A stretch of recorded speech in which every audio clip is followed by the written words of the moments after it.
믿음의 열매가 샬롬이고요. 한 성도가 누리는 샬롬의 깊이와 넓이와 부피는 그 성도의 믿음의 실력에 달려 있습니다.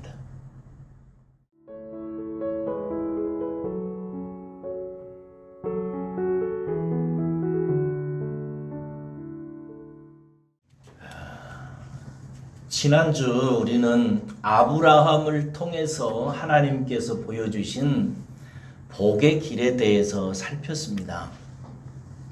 세상 사람들이 복이라고 생각하는 것은 일반적으로 연약한 인생이 하늘에 도움을 입어서 이 세상 나라에서 잘 풀리는 것을 뜻한다고 했습니다.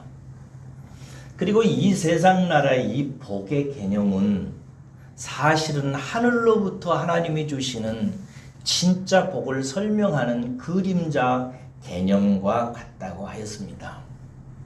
진정한 복은 무엇이냐면 연약한 성도가 복의 근원이신 하나님으로부터 도움을 입어서 우리가 초대받은 하나님 나라에서 우리의 인생이 잘 풀리는 것을 말합니다. 에베소서 1장에 보면 이를 위해서 하나님께서는 영원 전부터 신령한 하늘의 복을 우리에게 주시려고 영원 전에 예정하셨다. 이렇게 기록되어져 있고요. 그렇게 예정을 받은 우리들을 하나님께서는 아들의 이름을 믿게 하심으로 말미암아 그 복을 받을 수 있는 자격, 하나님의 아들과 딸이 되는 권세를 얻게 하셨다. 이렇게 했습니다. 그래서 하나님의 아들과 딸이 되는 자격, 그 권세를 받은 우리들에게 하나님께서 성령님을 보내주셔서 그 성령님의 인도하심을 받아서 순종하는 자들에게 하나님 나라로 들어가게 하시고 하나님 나라로 부어주는 기름, 그 놀라운 복을 받아 누리도록 하나님께서 인도하신다 하셨습니다. 하나님은 이렇게 성부, 성자, 성령 하나님이 힘써 우리를 복의 길로 가서 복의 나라에서 복을 받아 누릴 수 있도록 지금도 일하시고 계십니다. 이제 우리 편에서 이렇게 일하시는 하나님 앞에서 우리가 어떻게 반응해야 되는가를 문제를 우리가 함께 살폈으면 좋겠습니다. 이 천국의 복을 누리는 우리 편에서의 조건이 무엇이냐? 이것입니다. 그것은 믿음입니다. 하나님의 모든 복은 무엇으로 누리지요? 믿음으로 누립니다. 믿음만이 하나님이 인정하시는 유일한 의입니다. 그래서 복된 길을 가는 첫 번째 우리 측면에서의 원리가 있다면 믿음입니다. 복의 길을 가는 것은 곧 믿음의 길을 가는 것을 의미하는 것입니다. 본문은 하나님의 복을 누렸던 다윗이 노년에 고백한 믿음에 대한 기록입니다. 오늘 본문 말씀에 보면 믿음이라고 하는 단어는 한마디도 안 나옵니다. 그런데 여러분들이 묵상해 보면 이 다윗의 시편 23편 속에는 그가 일생토록 경험한 결과로 얻게 된 다윗의 놀라운 믿음이 고스란히 녹아져 있습니다. 그것은 대략 세 가지의 믿음인데요. 이 세 가지 믿음을 오늘 하나님께서 여러분들에게 알려주고 이 믿음을 가지라고 여러분들에게 말씀하실 테니까 여러분들이 이 세 가지 믿음을 마음 깊은 곳으로 받아들여서 여러분의 기둥같이 여러분의 심령에 심으시기를 주의 이름으로 축복합니다. 첫째, 하나님이 이 다윗의 고백을 통해서 우리에게 가지라고 말씀하시는 믿음은 무엇인가?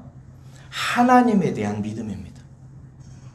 우리가 복의 길을 가면서 반드시 갖고 있어야 되는 믿음이 있는데 하나님에 대한 우리의 믿음입니다. 그 믿음이 어떤 믿음인가? 1절을 다시 한번 읽어보겠습니다. 시작. 여호와는 나의 목자시니 내게 부족함이 없으리로다. 여러분, 이 1절 말씀 속에는 한 가지 분명한 사실, 팩트, 절대 변하지 아니하고 절대 거짓이 아닌 사실, 팩트 하나가 나오고요. 그리고 그 뒤에는 이 팩트에 대한, 이 사실에 대한 다윗의 믿음이 나옵니다. 팩트는 무엇입니까? 여호와는 나의 목자라는 사실입니다.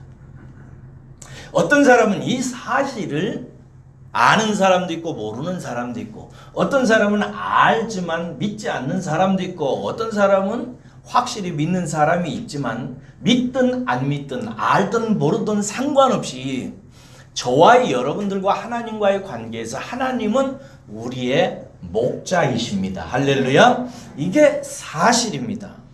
그 다음에 뒤에 무슨 다윗의 믿음이 나오냐면, 여호와가 나의 목자라면 그러면 충분하다는 고백이 나옵니다. 여기서 부족하지 않다라고 얘기하는데, 부족도 부정어이고 않다라는 말도 부정하는 말입니다. 부정과 부정이 합해지면 뭐가 되죠? 강한 긍정이 되는 것입니다. 다윗이 나는 부족함이 없다라고 말하는 말은, 다른 말로 말하면 나는 충분하다라는 것입니다. 하나님이 내게 목자이기 때문에, 이게 사실이기 때문에 나는 그것이면 충분하다는 얘기입니다. 복의 길을 가는 첫 번째 원리는 바로 이렇게 하나님에 대한 굳은 믿음이 있어야 된다는 것입니다. 하나님이면 나는 충분하다. 내가 하나님을 얻었으면 나는 다 얻은 것이다. 하나님이 나와 함께하면 나는 아무 걱정 없다.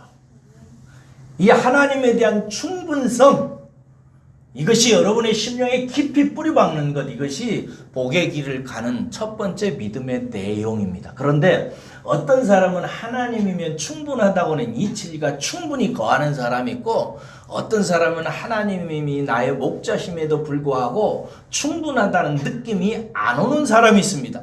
아직 깨닫지 못한 사람이 있습니다. 왜 그런지 아세요? 이게 중요한데요. 1절에 감추어져 있는 한 가지 사실 때문입니다. 이걸 아직 발견하지 못했고, 이걸 아직 묵상해서 깊이 깨닫지 못해서 하나님이 나의 목자라는 사실에도 불구하고 자기가 얼마나 충분하고 안전하고 온전한 인생인지를 깨닫지 못하는 겁니다.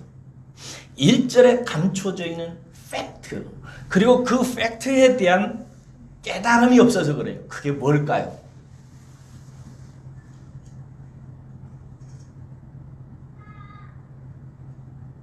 하나님이 나의 목자라는 사실, 그럼에도 불구하고 내가 충분하다는 사실을 알지 못하는 이유가 이 속에 숨겨져 있는데, 그것은 한 가지 분명한 사실이에요. 그 사실이 뭐냐? 나는 양이라는 것입니다. 1절에는 양이라는 말은 없어요. 그런데 하나님이 나의 목자이면 나는 뭐라는 얘기예요? 나는 양이라는 얘기예요. 내가 양이라고 하는 이 사실에 대한 깨달음, 진실로 이 사실을 깨달은 사람은 하나님이 나의 목자라는 사실에 내 인생은 이제 됐다, 충분하다라고 고백할 수 있습니다. 여러분, 양은 무엇을 가르치냐면요, 사람이 홀로 살 수 없는 존재임을 보여주는 하나님의 특수 목적 샘플입니다. 뭐라고요? 양은, 사람은 절대 혼자서는 살 수 없는, 홀로 인생을 경영할 수 있는 존재가 되지 못한다는 사실을 보여주는 하나님의 특수 목적 샘플이에요. 다른 동물과 마찬가지로 여러분, 양도 살아가는데 많은 조건이 필요합니다. 먹을 양식, 풀이 필요하고요. 또 충분히 마셔야 될 물도 필요하고요. 쉬어야 되는 풀밭도 필요하고요. 그리고 잠을 자고 안전하게 보호받을 수 있는 집도 양에게 필요합니다. 그러나 여러분, 양은 지독한 근시여서 가까운 밖에 볼 줄 모르는 눈이 어두운 동물이어서 어느 조건 하나도요, 이 모든 조건을 스스로 구비할 수가 없는 동물입니다.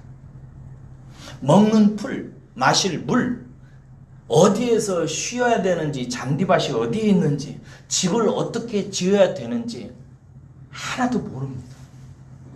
지극히 작은 벌레 하나도요, 바퀴벌레 하나도, 참새 하나도요, 자기가 먹을 것, 자기가 마실 것, 자기가 쉴 것, 자기 집이 거하는 것, 집 짓는 법 다 압니다. 근데 양은 이런 거 하나도 할 줄 모릅니다. 무엇보다도요, 전투력이 없어가지고, 쉬운 말로 싸울 줄을 몰라가지고 자기 몸 하나 지켜내지를 못합니다. 지극히 작은 개 한 마리가 와서 물고 뜯어도 그냥 뜯겨서 죽는 게 양입니다. 그러므로 양에게는 여러분 절대 조건이 있습니다. 목자입니다. 만약에 양에게 목자가 없으면 다른 모든 조건이 다 있어도 아무 소용이 없습니다. 이것이 사람입니다. 하나님이 여러분 양을 왜 만드셨는가?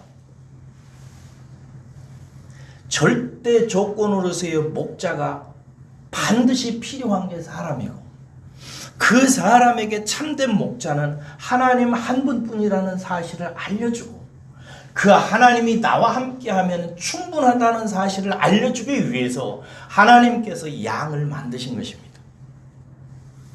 하나님이라고 하는 목자만 있으면 된다고, 하나님이 나의 목자이면 충분하다고, 이 사실을 알라고.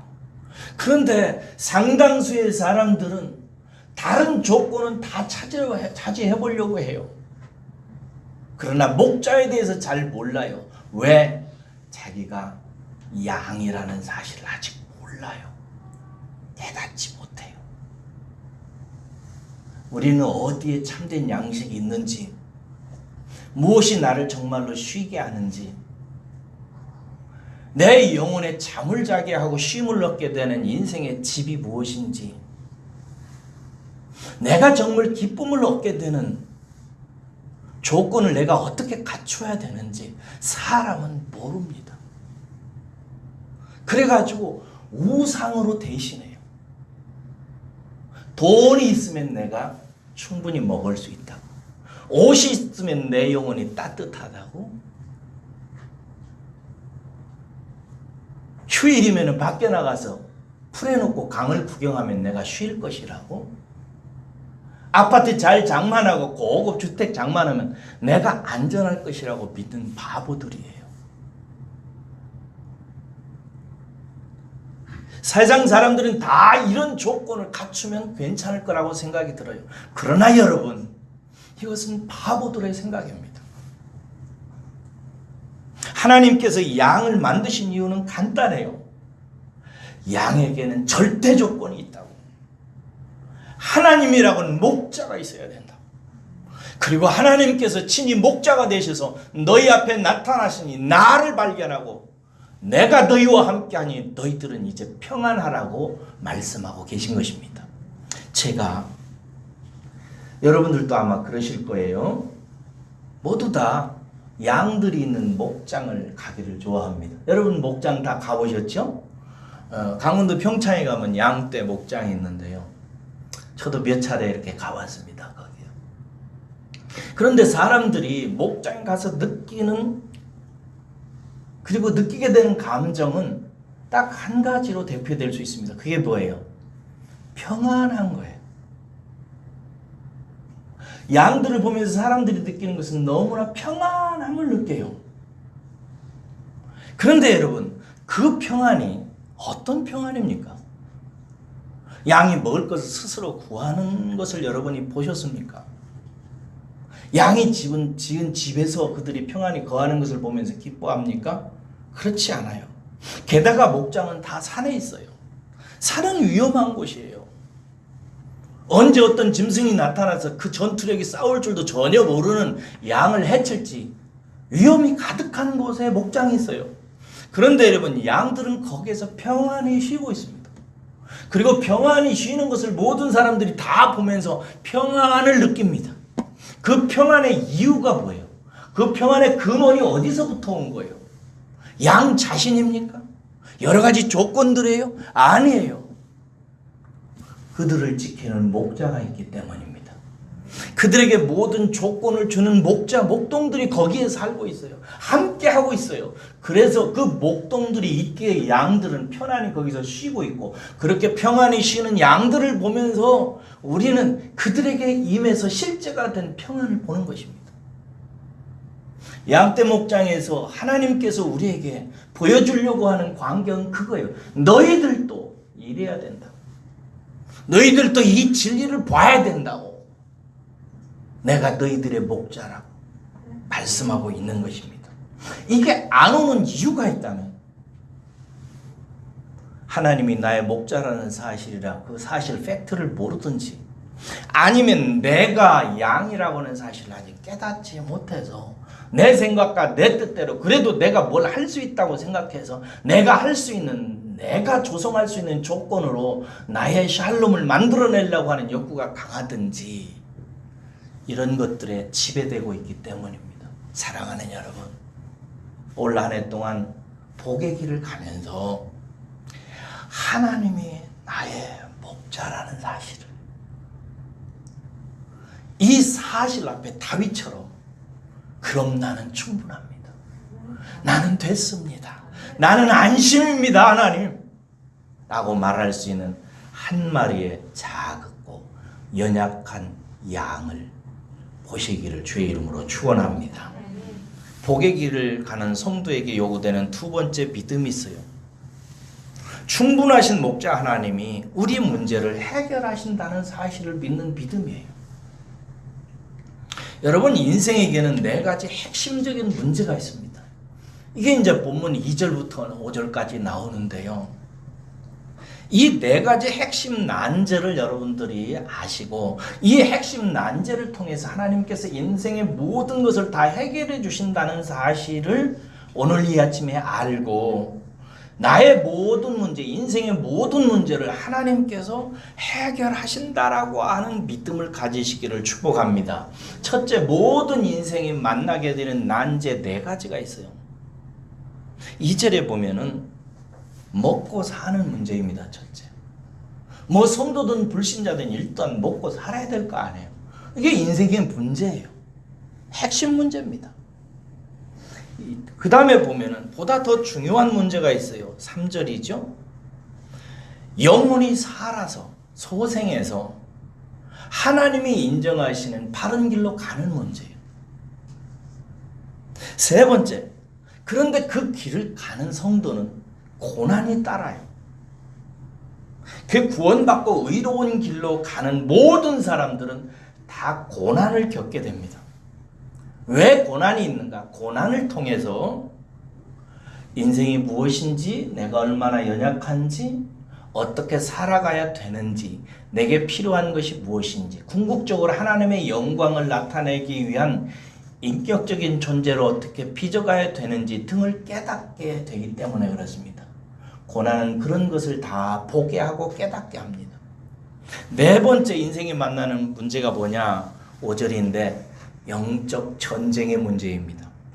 고난 속에서 깨닫지 못하여 열매 맺지 못하게 하는 사단이 존재하고, 사단은 우리가 의의 길로 가면서 만나게 되는 고난의 의미를 알지 못하도록 만듭니다. 이 문제를 어떻게 하나님께서 해결하시는지, 이런 문제를, 이런 인생의 네 가지 문제가 있습니다. 첫째, 먹고 사는 문제. 그러나 인간은 먹고 사는 문제만 해결된다고 다 되는 게 아니에요. 영원히 소생하는, 구원받아야 되고요. 구원받아서 하나님이 인정하시는 의의 길로 가야 돼요. 이게 두 번째 문제예요. 세 번째는 그 의의 길로 가는 과정에서 모든 성도는 다 고난을 받습니다. 왜? 깨달아야 되기 때문에. 하나님이 인정하시는 인생을 알아야 되기 때문에. 하나님의 영광을 나타내는 자로 변화되어져야 되기 때문에. 그래서 고난의 문제가 있어요. 네 번째는 마귀 사탄이 그런데 성도가 고난을 통해서 하나님의 뜻을 발견하고 변화되는 일을 막고 있습니다. 상처받게 하고요, 원망짓게 하고요, 낙심하게 하고, 포기하게 하고, 엉망으로 살게 만듭니다. 하나하나 살펴보겠습니다. 첫째, 인생이 만나는 첫 번째 문제는 먹고 사는 문제입니다. 육체의 필요에 대한 문제예요. 2절을 읽겠습니다. 시작. 그가 나를 푸른 풀밭에 누이시며 쉴 만한 물가로 인도하시는도다. 양에게 풀과 쉴 만한 물가가 필요하듯이 여러분 인간에게도 최소한의 먹고 여유를 가질 수 있는 환경이 필요합니다. 그런데 양에게 있어서 목자가 그 일을 해주듯이 하나님께서 하나님의 양인 우리들을 그렇게 할 수 있도록 도와주시고 형통하게 하신다는 사실을 다윗은 믿음으로 고백하고 있는 것입니다. 이것을 속히 깨달으시기를 주의 이름으로 축원합니다. 하나님께서 이 문제 책임져 주십니다. 그렇다고 해서 게으르고 낮잠 자고 아무것도 하지 말라는 얘기 아니에요. 그러면 많이 혼납니다. 그러나 여러분 하나님께서는 이 모든 일을 하나님을 경외하고 따르는 자에게 이 모든 일이 다 풀리도록 역사하십니다. 먹고 사는 문제. 두 번째, 그러나 여러분 꼭 기억하세요. 우리의 인생은 육체의 만족, 먹고 쉬고 행복하게 사는 게 다가 아니에요. 세상 사람들이야 인간의 목적이 행복이라고 하지만 여러분 인간의 목적은 행복이 아닙니다. 우리는 이 세상에 태어난 것이 행복하려고 온 거 아니에요. 모든 사람은 죄 가운데 죽어 있습니다. 그런데 죽어 있는 자가 행복하게 살면 어떻게 하겠습니까? 인생의 영혼이 하나님과의 관계가 끊어지고 지옥으로 떨어져 가야 되는데 그들이 잘 먹고 평안하게 쉬면서 나는 행복하다라고 말하면서 살면 그거 어떻게 되는 거예요, 여러분? 아니에요. 인생의 문제는 거기서 끝나는 게 아니에요. 인생은 영원히 소생해야 돼요. 할렐루야. 구원받아야 됩니다. 거듭나야 돼요. 그리고 소생한 사람은 의의 길로, 의가 뭐예요? 하나님이 인정하시는 거라. 하나님이 인정하시는 길로 하나님이 잘한다. 그래, 그렇게 가야 된다. 너는 이 길로 가야 된다라고 하는 그 길로 걸어가야 돼요. 그래야 복의 길로 가는 거지요. 3절은 바로 이에 대한 답입니다. 우리의 영혼을 살리시고 의의 길로 인도하신다는 거예요. 주목해야 될 것은 자기의 이름을 위하여라고 말합니다. 이름은 뭡니까? 그 존재를 대표해요. 이정우라는 이름은 나라고 하는 존재를 대표하는 것입니다. 제 이름을 걸고 무슨 일을 한다는 것은 나라고 하는 존재 전체를 걸고 한다는 말이에요. 그렇지요? 내 이름을 위하여 너희들을 소생시키고 내 이름을 위하여 너희들을 의의 길로 인도하신다라고 하는 이 말씀은 하나님이 목숨 걸고 일을 하신다는 것입니다. 하나님 존재 전체를 걸고 이 일을 한다는 것입니다. 여러분들은 참 복도 많은 분들이에요. 하나님이 온 존재를 걸고 이름을 걸고 여러분들을 소생시키셨고 지금 의의 길로 인도하시고 계십니다. 복 받은 분들이죠. 그러나 여기서 끝나는 게 아니에요. 이렇게 거듭나서 의의 길로 가는 과정에는 반드시 고난이 따릅니다. 왜 그런가? 고난을 통해서 성도는 고난의 의미를 해석하게 돼요. 고난의 의미를 깨닫게 되는 것입니다. 왜 내가 예수님을 믿고 거듭난 하나님의 아들과 딸인데 내가 왜 의의 길로 가는데 왜 내게 고난이 있는가? 이게 성도들의 고통의 핵심의 문제예요. 왜 그런다고요? 깨닫게 하기 위해서 그래요. 하나님이 우리를 지은 것은 하나님의 영광을 위해서 지은 줄로 믿습니다. 하나님의 영광은 하나님의 하나님다우심이 지으신 피조물을 통해서 나타나는 거예요. 특별히 하나님은 인격적인 하나님이셔서 인격적인 존재인 우리를 하나님의 인격적 형상으로 지으셨어요. 왜 인격적 형상으로 지었는가? 하나님의 하나님다우신 인격적인 모습이 우리를 통해서 나타나게 하기 위해서 그래요. 하나님은 이것을 위해서 목숨 걸고 일하십니다. 그래서 이것을 깨닫게 하기 위해서 우리의 문제점, 우리의 열망, 우리의 관심, 우리의 욕망, 우리가 진짜 원하는 게 무엇인지, 우리의 상태가 어떤 상태인지 우리를 알고 깨닫게 하기 위해서 끊임없이 그렇게 깨달을 수 있는 환경으로 인도해요. 그게 실패고 그 실패가 고난이고 고난은 우리에게 묵상하라고 손짓하고 묵상은 우리로 하여금 내 자신이 어떤 상태인지를 알게 하고 그 묵상의 결과는 하나님이 인도하시는 길을 보게 합니다. 그러므로 4절처럼 이 길을 갈 때는 사망의 음침한 골짜기를 다니는 것 같아요. 여러분 그냥 골짜기 아니에요. 무슨 골짜기예요? 사망의 골짜기. 진짜 죽을 것 같은 거예요. 어떤 사람은 성도가 걸어가는 길이 고난받는다 하면 고난받지 쉽게 얘기해요. 하나님이 사랑하는 자녀일수록 사망의 골짜기로 갑니다. 거기서 죽어야 됩니다. 이 말이 무슨 말인지 알죠? 제가 목회 한번 실패하고 낙심했을 때 하나님께 예수님께서 나타나셔서 저의 손을 잡고 어느 골목으로 가셨습니다. 좁은 길로 계속 제 손을 잡고 가요. 근데 이놈은 좁은 길이요. 어느 정도 좁은 길이 아니에요. 그냥 사실 살이 찢어지고 벽에 긁혀가지고 뼈가 나와요. 그렇게 좁은 길로 막 끌고 가시는 거예요. 근데 그 길을 제가 통과하는 거예요. 근데 그 길 끝에 딱 가가지고 주님께서 뭐라고 말씀하시냐. 제 눈을 들어서 이렇게 보게 하시는 위에 십자가가 있어요. 주님께서 말씀하시는 거예요. 정우야, 이제 죽자.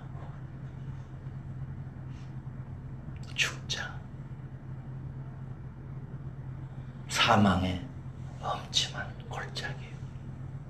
그런데 다윗은 이렇게 다니면서 해를 입기도 한다고 얘기해요. 그런데 여기에서 해라고 하는 이 단어는 악이라는 뜻입니다. 그 고난이 사망의 음침한 골짜기로 다닐지라도 그것이 나에게 악이 되지 않는다는 얘기예요. 이해하셨죠? 나를 해롭게 하는 게 아니라는 거예요. 그 사망의 골짜기에서 고통 때문에 살이 찢기고 뼈가 나와도 그것이 내게 해가 되지 않는다. 악이 되지 않는다 이거예요. 나를 해롭게 하는 게 아니라는 거예요. 절대로 그렇지 않아요. 하나님 안에서는. 그러니까 그렇게 해를 입지 않는다는 아니니까 사랑하는 여러분, 여러분들의 고난이 임할 때 고난은 다 받는 것이에요. 성경에 그렇게 되어 있죠. 그렇죠? 마태복음 13장에도 하나님의 말씀이 우리 심령에 떨어지면 여러분 고난이 시작된다고 얘기해요. 반드시 있어야 되는 거예요. 저는 여러분들의 고난이 다 떠나기를 원합니다. 그렇게 말하고 싶어요. 여러분들의 고통이 하나도 없기를 축복합니다. 진짜 그러고 싶어요. 여러분들이 모든 일이 다 형통하기를 바랍니다. 아우 정말 제 마음은 그러고 싶어요. 그런데 그런 설교문을 쓰려고 하면 하나님이 내 심령에 이게 이 악한 종아. 그래서 그렇게 말할 수가 없어요. 왜? 고난이 내게 유익이라. 불같은 시험이 오거든 베드로 사도가 얘기했죠. 온전히 기뻐하라 라고 말하는 이유는 구원받아서 의의 길로 걸어가는 우리가 당하는 고난이 우리에게 유익이기 때문에 그런 것입니다. 선이기 때문에. 왜? 하나님의 막대기가 지팡이가 그러면 안 돼. 이리로 가. 이래가면서 우리를 안내하기 때문입니다. 사망의 음침한 골짜기를 갈지라도 절대로 내가 악이 되는 것은 그것이 해롭고 내게 나쁜 것이 되지 않는 것은 하나님께서 때때로 회초리도 때리시고 톡톡톡 치셔서 결국은 좋은 길로 합력해서 선이 되는 길로 인도하기 때문이라는 것입니다. 할렐루야. 이 문제를 하나님께서 하신다는 것입니다. 그러니까 고난을 당해도 믿음을 가지라는 거죠. 네 번째, 이 과정에서 정말 필요한 게 있어요. 정말 필요한 게 있어요. 왜? 마귀 때문입니다. 정말 필요한 믿음이 있는데 마귀 때문이에요. 여러분 원수가 성도들에게 하는 일이 뭔지 아세요? 사단이 성도가 고난을 당하고 어려움을 당할 때 자기의 욕망을 따라 해석하고 자기의 생각과 뜻을 따라 해석해서 자기의 고난이 자기에게 맞지 않다고 자꾸 생각하게 만들어요. 이상한 것이라고 만들어요. 그래서 실족하고 하나님을 의심하고 불순종하고 낙심하고 신앙 내려놓게 만들어요. 그래놓고 이야 나 잘했다라고 하고 상을 차려놓고 만세를 부르고 축배의 잔을 마십니다. 그러나 5절은 여러분, 주께서 원수의 목전에서 상을 주시고 내 머리에 축복의 기름을 붓는다고 얘기하고 있습니다. 오히려 하나님께서 사단의 그런 모든 괴계를 물리치셔서 오히려 축복의 잔이 내게 넘치게 만든다는 것입니다. 할렐루야! 이것이 하나님의 뜻이에요. 하나님의 일하심이에요. 제가 어젠가 우리 교회 한 권사님하고 카톡을 주고받는데 권사님이 그러시더라고요. 12년 전에 응답한 말씀을 지난주 설교를 통해서 알게 되고 깨닫게 되었다고 하더라고요. 12년 전에 응답하신 하나님의 말씀을 지난주에 저를 통해서 하나님께서 하신 말씀을 통해서 깨닫고 현실에 어떻게 적용해야 될지를 알게 하셨대요. 이게 하나님께서 성도가 걸어가는 고난의 길을 해석하게 하고 마침내 이해하게 하시고 깨닫게 하셔서 열매 맺게 하시는 하나님의 은혜의 손길입니다. 하나님께서 이것을 하신다는 것입니다. 양떼 목장에 가보니까요, 양떼들이 참 평안을 누리고 있더라고요. 제가 한 10여 년 전에 처음으로 양떼 목장을 가가지고 양떼 목장에 가니까 양들이 지들이 보지 못한 풀을 먹고 지들이 발견하지 못한 잔디에 누워서 자빠져 자고 지들이 길어오지 않은 물을 먹고 마시고 지들이 짓지 않은 집에서 평안히 지내더라고요. 그래서 제가 양들에게 물었습니다. 야, 너희들은 어떻게 그렇게 평안하냐? 내 마음이 다 평안하다. 야. 그랬더니 양이 그러더라고요. 목사님이 그것도 모르세요? 저에게는 목자가 있어요. 목사님도 목자가 있으시잖아요. 근데 얼굴이 그렇게 수색이 왜 가득하세요? 라고 말하는 것 같더라고요. 여러분 기억하세요? 믿음의 열매가 샬롬이고요. 한 성도가 누리는 샬롬의 깊이와 넓이와 부피는 그 성도의 믿음의 실력에 달려 있습니다.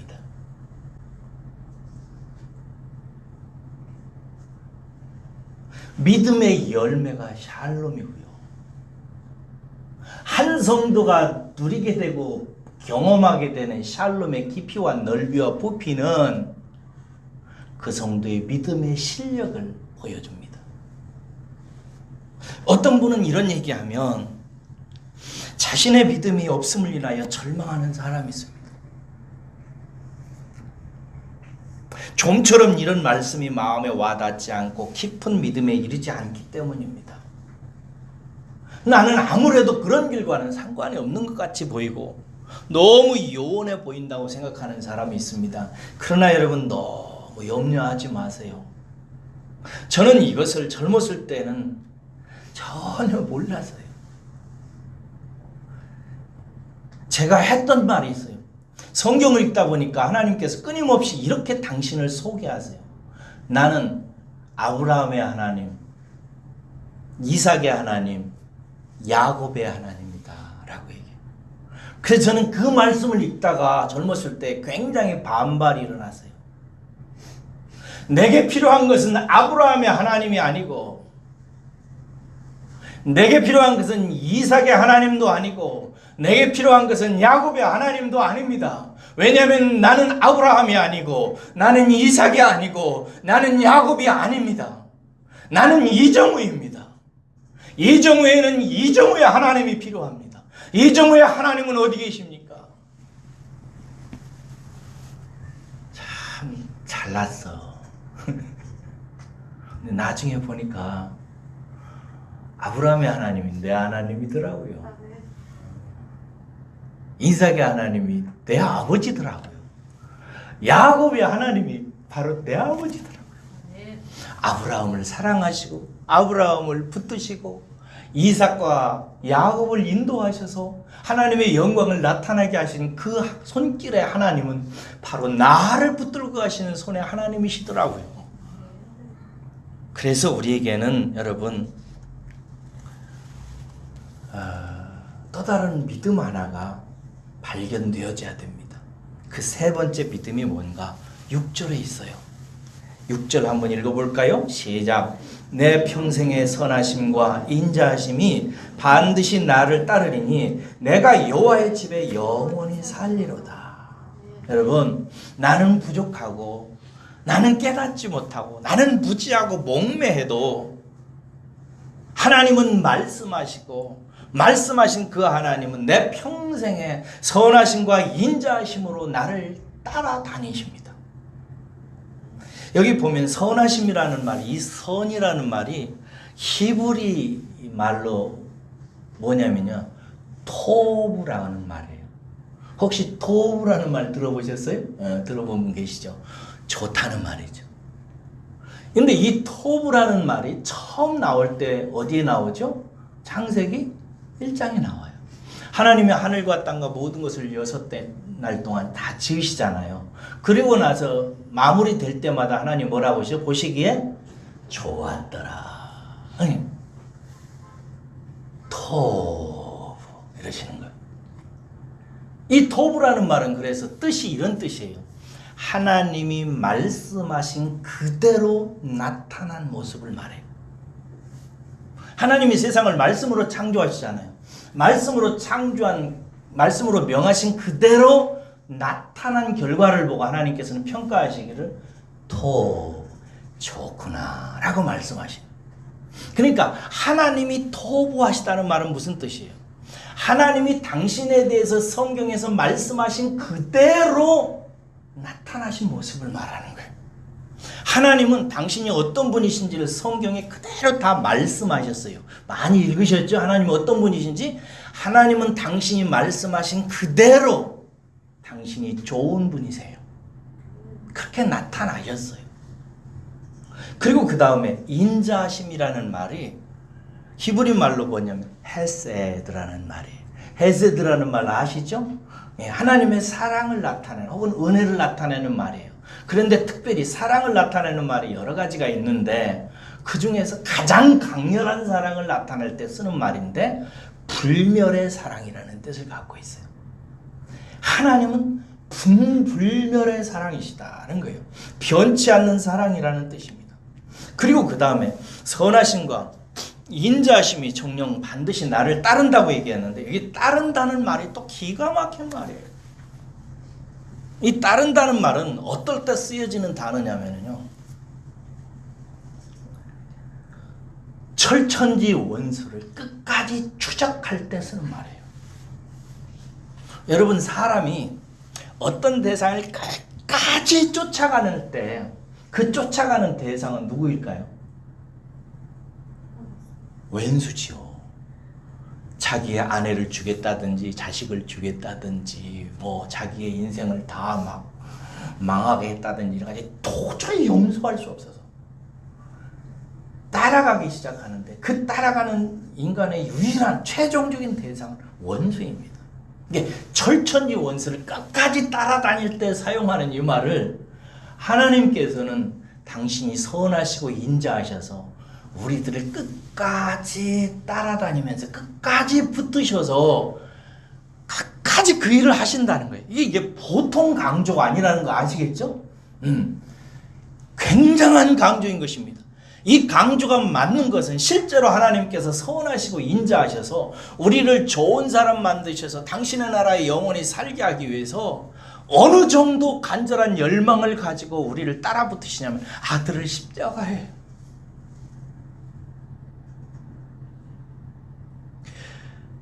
십자가에 매다셔서 죽게 하시기까지 아들을 희생 제물로 내놓으시기까지 우리를 헤세드 하셔서 성경에 당신이 말씀하신 하나님의 좋으신 하나님의 그 모습을 나타내신다는 것입니다. 다윗은 노년에 생각했어요. 어리석고 말도 치질이 안 듣는 내 자신 앞에 나타난 나의 목자 하나님은 너무나 좋은 분이셔서 당신의 불타는 헤세드의 사랑을 나타내기 위해서 내 인생, 내가 가는 발걸음마다 끝까지 추적하시고 따라붙으시고 함께 하셔서 마침내 나를 마지막 순간에 하나님 나라의 샬롬의 나라에 영원히 거하게 만드시기까지 하시는 하나님이시라는 거예요. 나는 이 하나님을 믿는다 이거예요. 사랑하는 여러분, 이 다윗이 노년에 드디어 깨달아서 이 시가 노년에 썼대요. 마지막에. 다윗도 시간이 필요했던 거예요. 일평생 하나님의 말씀을 안 듣고 불순종하고 어기고 살아갔는데도 불구하고 하나님께서 끝까지 자기 자신에게 따라붙으셔서 성경에 기록된 그 좋으신 하나님의 모습을 완전히 나타내기까지 불같은 사랑으로 나를 따라붙으셨다는 사실을 발견하고 나는 이 하나님을 믿기에 한 가지 확실한 게 있다. 내 인생이 앞으로 많이 남아있고 내가 여전히 부족하고 죄도 많이 짓고 실수하고 넘어지지만 그러나 이 하나님 때문에 확실하게 말할 수 있는 것이 있다. 나는 여호와의 집, 그 샬롬의 집에 영원히 거하게 된다. 할렐루야. 나는 그것에 들어간다 이거예요. 무엇 때문에? 나 때문이 아니라 아버지 하나님 때문에. 그분이 내게 목자이기 때문에. 그래서 모두의 다윗은 이렇게 선포하고 이 시를 시작하는 것입니다. 하나님이 나의 목자라고 하는 이 사실 때문에 나는 조금도 부족함이 없다. 충분합니다. 다 됐습니다. 왜냐하면 그분이 나의 육체적인 모든 필요를 채우시고 내 영혼을 구원하셔서 하나님의 바른 길로 인도하시고 그 길을 가면서 고난받는 모든 삶 속에서 나를 깨닫게 하시고 깨닫지 못하도록 실족하고 넘어지게 만드는 모든 마귀 권세들의 역할을 다 깨부셔서 박살내시고 비록 내가 연약하고 무지하고 깨닫는 것이 더뎌서 늘 하나님 말씀 앞에 불순종하고 어기고 해도 하나님의 헤세드의 사랑은 그 불타는 사랑은 조금도 변함없이 끝까지 나를 따라붙어서 성경에 기록된 그 좋으시다는 하나님의 모습을 끝까지 내게 나타내시는 분이시기 때문에 나는 완전하다. 내 인생은 됐다. 나는 충분하다. 라고 고백하고 있는 것입니다. 사랑하는 여러분, 복의 길을 간다는 것은 믿음으로 간다는 뜻입니다.